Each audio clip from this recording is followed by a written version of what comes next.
J'aime Toulouse partout. Donc c'est vrai que quand on regarde Toulouse, c'est une ville assez hétéroclite et il y a pas mal de quartiers différents. Donc je ne vais pas choisir, chaque quartier a sa particularité et son charme. Si j'étais un moyen de transport, je ne fais pas du tout le sport, donc ce ne sera pas du tout le vélo. Je sais que beaucoup répondraient ça, mais pour ma part, je vais dire le bus. Parce que je ne peux pas choisir la voiture vu que c'est pas un transport commun si je puis dire. Mais le bus c'est pas mal parce que déjà ça me fait pas faire de sport, mais à côté de ça, ça me permet d'être à l'extérieur, de voir éventuellement les immeubles qu'on pourrait prospecter, les architectures, etc. Donc je choisirais éventuellement le bus, oui.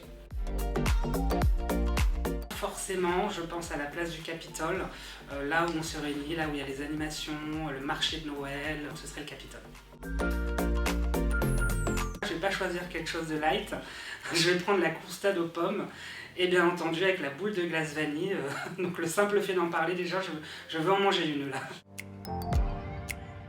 Ce que je préfère, c'est que c'est une très grande ville, hein. On est quand même la 4e plus grande ville de France si je ne me trompe pas, mais à côté de ça, ça reste un petit village où tout le monde se connaît. Et c'est vrai que dans notre métier, c'est important justement d'avoir toujours quelqu'un qui connaît quelqu'un, parce qu'on sait très bien qu'on pourra trouver l'interlocuteur dont on a besoin avec nos relations. Au niveau des pièces de vie, je dirais que je serais le grenier. Parce qu'effectivement, c'est une pièce déjà qui ne sera pas choisie, je pense, par mes collègues lorsqu'ils vont avoir cette interview avec vous. Mais le grenier, parce que c'est là où en général on stocke nos souvenirs de famille, les dessins des enfants quand ils étaient petits, le doudou de l'époque. C'est des objets qu'on garde et qu'on ne jettera jamais, donc je choisirais le grenier. C'est compliqué parce qu'on a beaucoup d'objets, ça ne va pas forcément parler au plus grand nombre, mais je pense que je choisirais un télémètre laser, parce que c'est un outil fiable du moment qu'on sait l'utiliser, donc ça sert à mesurer les espaces dans les lieux d'habitation et pour peu qu'on sache le faire, c'est un outil très fiable. Alors une anecdote professionnelle, oui, on en a tous les jours, des anecdotes.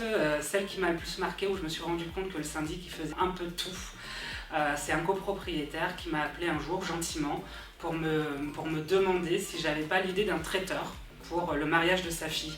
Donc rien à voir avec le métier de syndic, mais il s'est dit que le syndic en général sait tout. Donc il nous a appelés pour le mariage de sa fille. Et par chance, on a vu quelques semaines auparavant un déjeuner professionnel et le traiteur avait été excellent. Donc je lui avais donné les coordonnées et quelques mois plus tard, je suis retournée sur l'immeuble et j'ai eu droit à ma petite boîte de dragées où il me disait que le traiteur était divin. Donc ça montre bien cette anecdote-là qu'on est censé un peu toucher à tout au niveau du syndic.